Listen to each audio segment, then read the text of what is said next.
Hello, welcome you all again to my YouTube channel doubts and concepts. हम लोग 11th NCERT का chapter 1 basic concepts of chemistry कर रहे थे। अब आज हम सेकंड पार्ट कवर करेंगे। आज का पार्ट पूरा थियोरेटिकल रहेगा। उसमें हम 4 laws of chemical combination discuss करेंगे, साथ में एक एवोगैड्रो लॉ डिस्कस करेंगे और उसके बाद हम डाल्टन्स थ्योरी डिस्कस करेंगे। तो आज का वीडियो जेई और नीट की प्रिपरेशन करने वाले बच्चों के लिए इतना खास इंपॉर्टेंट नहीं है। ये केवल उन बच्चों के लिए यूजफुल है जिन्हें 11th की एनसीईआरटी प्रिपेयर करनी है for their school examinations and just to cover up the theory part. ठीक है, तो बिना टाइम वेस्ट किए शुरू करते हैं।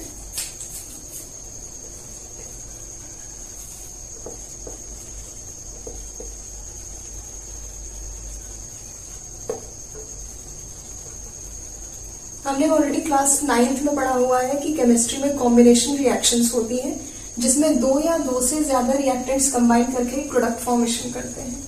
अभी जितनी भी कॉम्बिनेशन रिएक्शंस है ये सारी की सारी गवर्न होती हैं सर्टेन लॉज से। तो कौन कौन से लॉज हैं वो?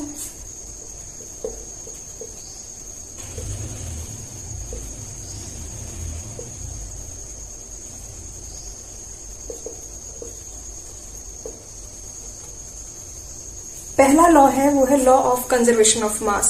लॉ ऑफ कंजर्वेशन ऑफ मास दिया था एंटोनी लेवोसियर ने। उन्होंने स्टडी की थी combustion reactions.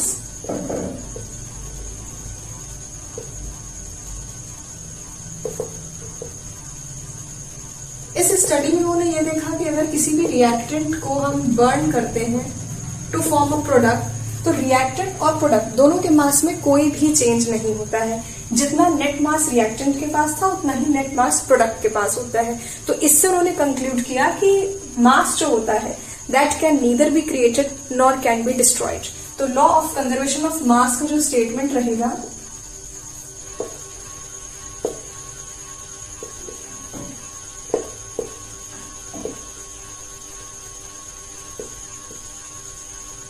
mass can neither be created nor can be destroyed.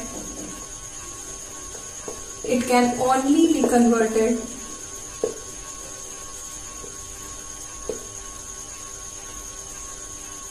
from one form to another. ये वैसे ही है जैसे हम law of conservation of energy पढ़ते हैं, वैसे ही law of conservation of mass है।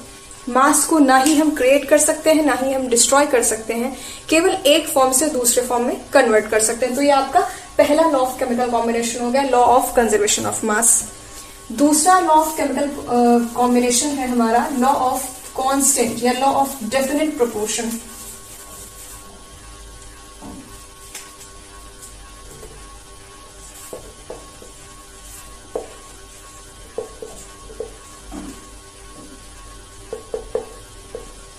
प्रोपोर्शन या कॉम्पोजिशन,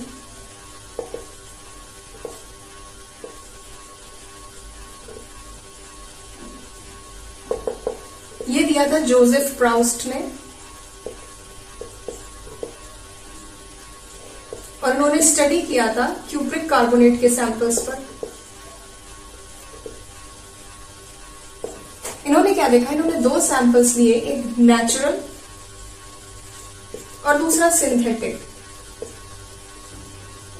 और उन्होंने ऑब्जर्व किया कि सैंपल नेचुरल हो या सिंथेटिक हो, दोनों में जो कंपोजिशन है कॉपर, कार्बन और ऑक्सीजन की, क्यूप्रिक कार्बोनेट का कंपोजिशन जो होगा वो copper plus carbon plus oxygen, वो क्या है, सेम। इस बात को अगर हम और इजी तरीके से समझना चाहें तो आप ऐसे समझिए कि वाटर है आपके पास। अब वो नेचुरल वाटर हो या आपने इलेक्ट्रोलिसिस से सिंथेसाइज किया हो या किसी रिएक्शन के बाय प्रोडक्ट में मिला हो, कैसे भी आपको वाटर मिला हो, हर बार उसका कंपोजिशन क्या होगा, सेम होगा, 2 हाइड्रोजन 1 ऑक्सीजन। जब ये कंपोजिशन मिलेगा 2:1 का, तभी आपका वाटर बनेगा। कभी ऐसा नहीं होगा कि आपने किसी मेथड से बनाया और उसमें कंपोजिशन H3 हो गया या H6 हो गया, ऐसा बिल्कुल भी नहीं होगा। तो इसी को हम बोलते हैं लॉ ऑफ डेफिनेट प्रोपोर्शन या लॉ ऑफ डेफिनेट कंपोजिशन। ठीक है, नेक्स्ट है हमारा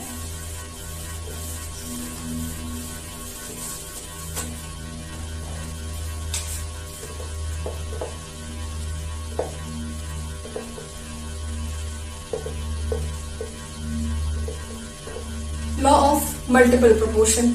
ये थोड़ा सा समझना, थोड़ा सा आपको मेहनत लगेगी इसे समझने में।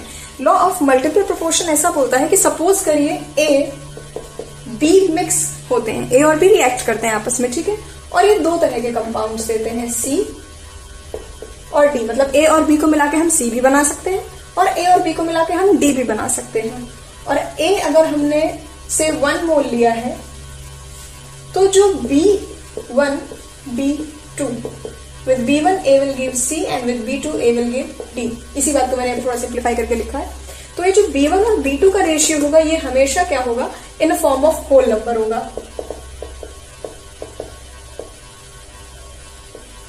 और इसका एग्जाम्पल बहुत अच्छा जो एनसीईआरटी ने कवर किया है वो ये है कि हाइड्रोजन और ऑक्सीजन मिलके वाटर बनाते हैं और हाइड्रोजन और ऑक्सीजन ही मिलके क्या बनाते हैं, हाइड्रोजन परऑक्साइड बनाते हैं, ठीक है। और यहाँ पे क्या होता है, यहाँ पे आपका 16 ग्राम ऑक्सीजन यूज हो रही है और यहाँ पे आपकी 32 ग्राम ऑक्सीजन यूज हो रही है, ठीक है। तो ये 16 और 32 का जो रेशियो है in case of water and in case of H2O2 क्या है, 16:32। That means 1:2। यही है लॉ ऑफ मल्टीपल प्रोपोर्शन कि अगर हम एक ही रिएक्टेंट को कांस्टेंट रखते हुए अगर हम 2 बार रिएक्शन कराएं तो जो हमें 2 डिफरेंट प्रोडक्ट मिलेंगे उनका रीजन क्या होगा, उनका रीजन होगा डिफरेंस इन देयर मास। जब 1:8 के कंपोजिशन से रिएक्शन हुई, यहाँ पे आप देख रहे हैं 2 मोल्स मॉलिक्यूल्स, जो भी जिस तरह से आप समझना चाहें। हाइड्रोजन और ऑक्सीजन का रेशियो जब 2:16 है तो हमें वाटर मिल रहा है। वही रेशियो ऑक्सीजन का डबल हो गया, हाइड्रोजन इज स्टिल कांस्टेंट, तो हमें हाइड्रोजन परऑक्साइड मिल गया। इसे ही बोलते हैं लॉ ऑफ मल्टीपल प्रोपोर्शन कि जब ए और बी रिएक्ट करें और उनकी पॉसिबिलिटी क्या हो कि वो सी और डी जैसे 2 डिफरेंट कंपाउंड्स दे सकते हैं और ए कीपिंग कांस्टेंट, तो ये B1 और B2 in order to get C and D, ये B1 और B2 का जो रेशियो होगा ये हमेशा in the form of whole number होगा, ठीक है। I hope you got it. अब हम चलेंगे लॉ ऑफ केमिकल कॉम्पोजिशन के अपने चौथे लॉ की तरफ।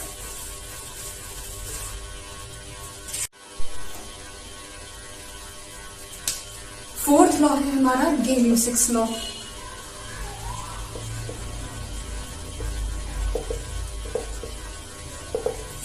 नाम से ही समझ में आ रहा है, इट इज गिवन बाय गेलियोसिक। ये इस लॉ की खासियत अगर देखें तो ये स्पेसिफिक फॉर गैसेस है और इसे हम बोल सकते हैं, अभी आपने लॉ ऑफ डेफिनेट प्रोपोर्शन पढ़ा था जिसमें हमने आपको समझाया था कि हाइड्रोजन और ऑक्सीजन जब मिलेंगे 2:1 के रेशियो में तभी वाटर बनेगा, ठीक है। मतलब हर गैस के फॉर्मेशन हर कंपाउंड के फॉर्मेशन का क्या होगा, कंपोजिशन फिक्स होगा। सिमिलरली ये बात यहाँ पे गैस के लिए अप्लाई करेगी, तो इससे आप ऐसे समझ लीजिए ना, गेलियोसिक्स law is a kind of law of definite composition.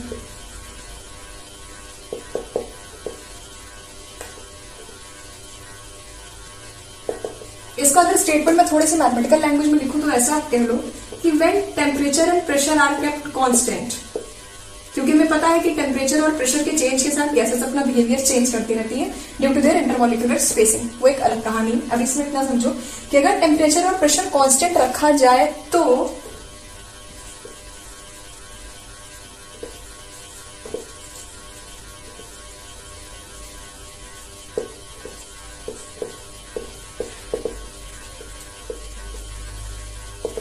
Volume of gases combine in a fixed ratio, मतलब कि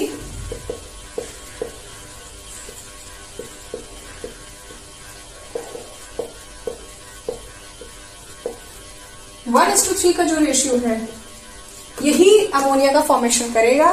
कंडीशन क्या है कि टेम्परेचर और प्रेशर कांस्टेंट होना चाहिए। अगर आप टेम्परेचर और प्रेशर चेंज कर दोगे तो यहाँ पे रिएक्शन फर्क हो जाती है, मॉलिक्यूल्स का कॉम्बिनेशन फर्क हो जाता है, उनकी रिएक्शन मैकेनिज्म फर्क हो जाती है। तो गेलियोसिक्स लॉ में जो बातें याद रखने वाली हैं 2 बातें हैं। पहली चीज ये है कि ये स्पेसिफिक फॉर गैसेस होता है और दूसरी इंपॉर्टेंट चीज है कि this is a kind of law of definite composition for gases, ठीक है। और हाँ, टेम्परेचर और प्रेशर आपको कांस्टेंट रखते हुए ही स्टेटमेंट देना है। लॉ ऑफ केमिकल कॉम्पोजिशन का हमारा लास्ट लॉ है जो काफी यूजफुल है और इसका अपनी जितनी इंपॉर्टेंस है उससे ज्यादा इसकी न्यूमेरिकल इंपॉर्टेंस है।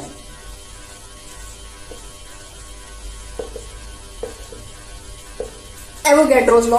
एवोगैड्रो एक साइंटिस्ट थे। एवोगैड्रो ने सबसे पहले जो बात की थी वो की थी इन्होंने पॉलीएटॉमिसिटी की। इन्होंने ही सबसे पहले दिया था कि पॉलीएटॉमिक होते हैं मॉलिक्यूल्स जो होते हैं वो पॉलीएटॉमिक होते हैं, मोनोएटॉमिक नहीं होते हैं, ठीक है। इन्होंने क्या बोला था कि अगर आप टेम्परेचर और प्रेशर कांस्टेंट रखो तो volume equal volume has equal number of molecules. समझाते हैं। अगर टेम्परेचर और प्रेशर कांस्टेंट है, ठीक है, पॉलीएटॉमिसिटी की बात हो रही है, मतलब सिमिलर एटॉमिसिटी जिनकी होगी उनका सिमिलर बिहेवियर होगा। तो एटॉमिसिटी 2 लेके बात कर रहे हैं हम। Temperature pressure constant, remember this thing. अब क्या है, वॉल्यूम अगर हमने बोल दिया सबका 22.4 लीटर है, इक्वल वॉल्यूम, वॉल्यूम क्या है, इक्वल है, यानी कि VH2 is equal to VO2 is equal to VN2। और भी कोई गैस ले लो ऐसी ही जो डायटोमिक होनी चाहिए, चलो जाने दो, इतना काफी है। 3 गैसेस ले ली हमने, ठीक है। अब फिर से temperature pressure constant, volume same, तो सबका नंबर ऑफ मॉलिक्यूल्स क्या होगा, सेम होगा। अब ये बात निकल के कहां से है, ये तो स्टेटमेंट है, स्टेटमेंट से कितना ही कोई सेटिस्फाई हुआ है जो अब होगा। तो ये बात निकल के यहां से आती है कि इन्होंने बताया कि नंबर ऑफ मॉलिक्यूल्स हम कैसे निकालते हैं, मोल्स इनटू एवोगैड्रो नंबर। ये है काम की चीज, इससे आ सकते हैं क्वेश्चंस। नंबर ऑफ मॉलिक्यूल्स निकालने हो, नंबर ऑफ आयंस निकालने हो, नंबर ऑफ एटम्स निकालने हो, कैटायंस निकालने हो, इलेक्ट्रॉन्स निकालने हो, कुछ भी निकालने के लिए दे दिया जाए, उस केस में कैसे कैलकुलेट करोगे, मोल्स इनटू Na। मोल्स का फॉर्मूला क्या होता है, वेट अपॉन एटॉमिक वेट, ये होता है मोल्स, ठीक, इनटू Na की पर्टिकुलर वैल्यू होती है 6.023 इंटू 10 टू द पावर 23। जैसे हम बोलते हैं कि एक दर्जन में कितने आते हैं, 12, वो एक काउंटिंग है जो फिक्स है, ठीक है। वैसे ही एक मोल में कितनी एंटाइटीज आती हैं, 6.023 इंटू 10 टू पावर 23। अगर मैं तुमसे बोलूं कि फर्श पर एक मोल दाने गिर गए हैं, तो कितने दाने गिर गए हैं, इतने गिर गए हैं, ठीक है। तो अगर तुम्हें नंबर ऑफ मॉलिक्यूल्स या आयंस कैलकुलेट कर रहे हैं, तो उस केस में क्या करोगे, मोल्स इंटू Na, मोल्स को एवोगैड्रो नंबर से मल्टीप्लाई कर दोगे। मोल्स निकालने के लिए एक सेपरेट हम लिख देते हैं यहाँ पे, चाहो तो उसका स्क्रीनशॉट ले लेना, क्योंकि जब आप क्वेश्चंस प्रैक्टिस करोगे that will be quite useful for you.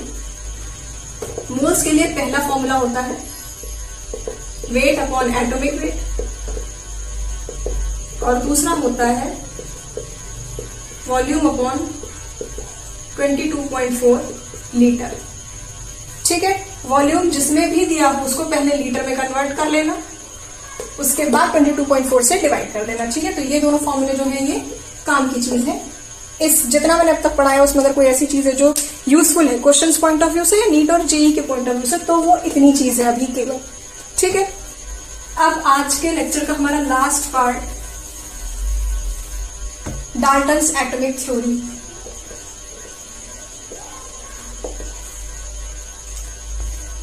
Law of chemical combination, मैं एकदम पहले समराइज कर देती हूँ।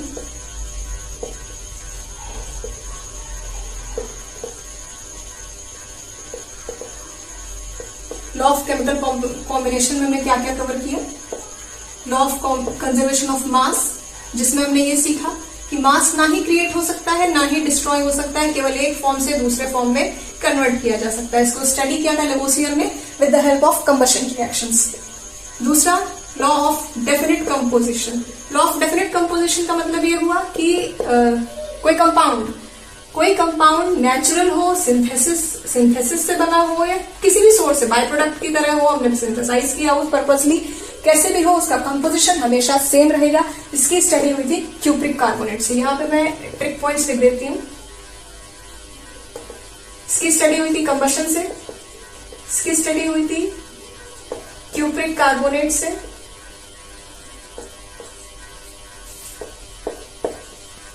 तीसरा है लॉ ऑफ मल्टीपल प्रोपोर्शंस,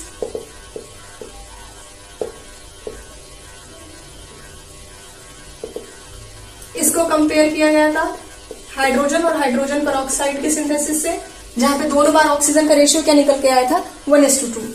चौथा लॉ है आपका गेल-ल्यूसिक्स लॉ। ये क्या है, a type of law of definite composition for gases. Example के लिए अमोनिया याद कर लेना, गैस लिखना इंपॉर्टेंट है। और पांचवा क्या है, एवोगैड्रोस लॉ, जहां पे उन्होंने मोल्स और मॉलिक्यूल्स की बात की थी। इसके लिए Na की वैल्यू पता होनी चाहिए। ये एक समराइज चार्ट है लॉ ऑफ केमिकल कॉम्बिनेशन के लिए, चाहो तो इसका स्क्रीनशॉट ले लो। ये इतना अगर याद है, फिंगर टिप्स पे है, तो आपका काम हो जाएगा, इलैबोरेट करके आप लिख सकते हो। ठीक है, अब थ्योरेटिकल पार्ट वाइज अगर देखें तो हम आगे बढ़ते हैं और हमारा आज का लास्ट पार्ट कवर करते हैं, डाल्टन्स एटॉमिक थ्योरी।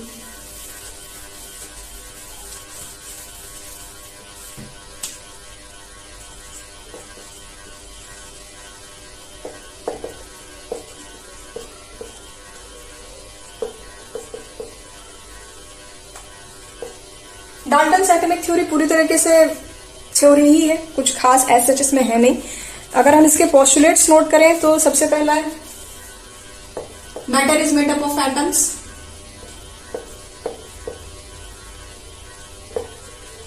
एटम्स कैसे होते हैं, इंडिविजिबल होते हैं। ठीक है, matters are made up of atoms. Atoms of one element, किसी एक एलिमेंट जैसे कि हमने पढ़ा था, मान लीजिए कॉपर के सारे एटम्स या हाइड्रोजन के सारे एटम्स या क्लोरीन के सारे एटम्स। ठीक है, तो atoms of one element are similar in property. एक एलिमेंट के जितने भी एटम होंगे सबकी प्रॉपर्टी क्या होगी, सिमिलर होगी।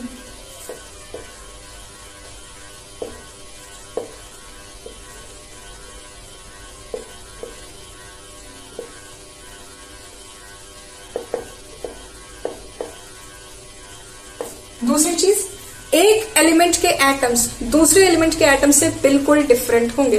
बेसिक सी बात है, सीधी सी बात है, हाइड्रोजन के एटम्स ऑक्सीजन के एटम्स जैसे होंगे ही नहीं।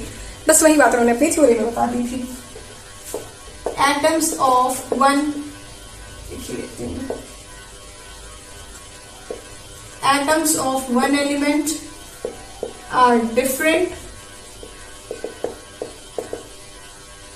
From atoms of another element. चौथी बात क्या की थी, किसी भी मॉलिक्यूल की सिंथेसिस के लिए एटम्स का जो कॉम्बिनेशन होता है वो फिक्स्ड होता है। ये बात अगर आप थोड़ा सा रिकॉल करो तो आपने अभी कहां पढ़ी थी, लॉ ऑफ डेफिनेट कॉम्पोजिशन में।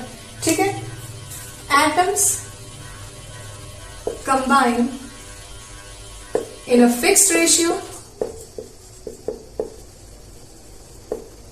To give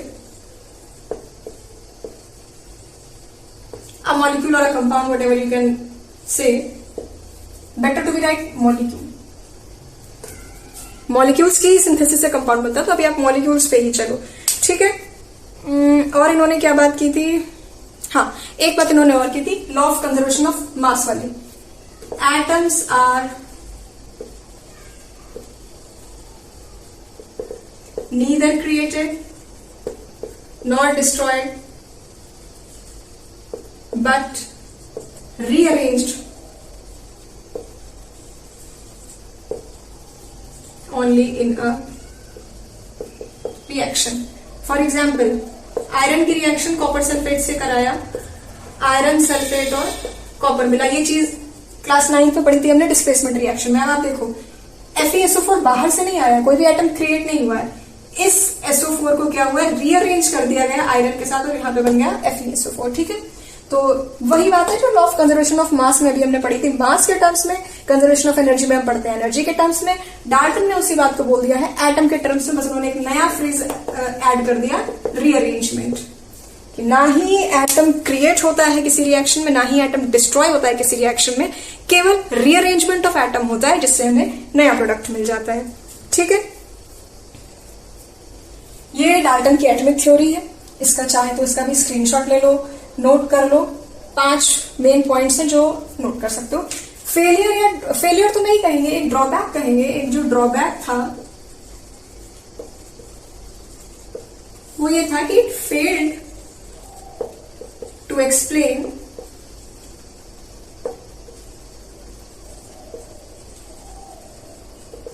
Gay-Lussac's law। Dalton's theory could not explain Gay-Lussac's law.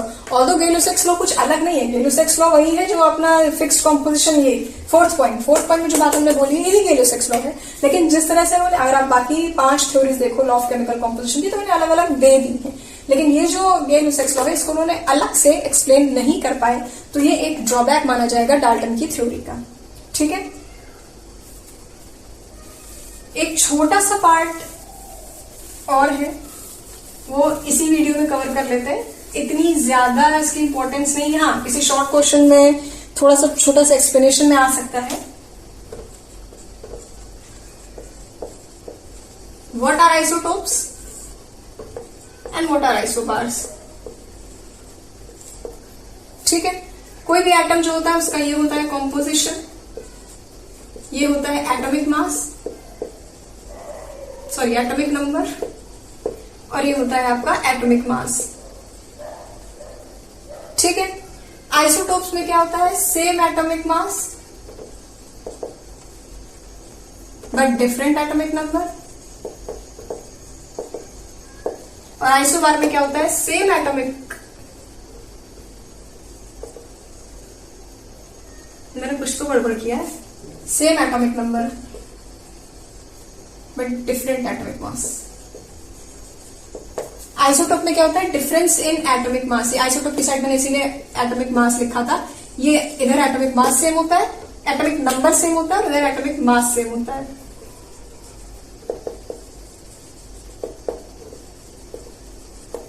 इसका एग्जाम्पल सबसे पॉपुलर है हाइड्रोजन, ड्यूटेरियम, ट्रिटियम।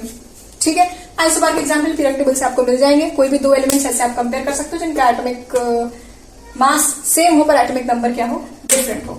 तो आज की क्लास में हमने कवर किए लॉ ऑफ केमिकल कॉम्बिनेशन के 4 लॉज, नेमली क्या क्या थे, law of conservation of mass, law of definite composition, law of multiple proportion, Gay Lussac's law और एवोगाड्रोज लॉ, साथ में डाल्टन्स एटॉमिक थ्योरी। अब इसके बाद हमारा जो नेक्स्ट लेक्चर होगा वो होगा पूरा numerical based lecture. So join that and happy learning.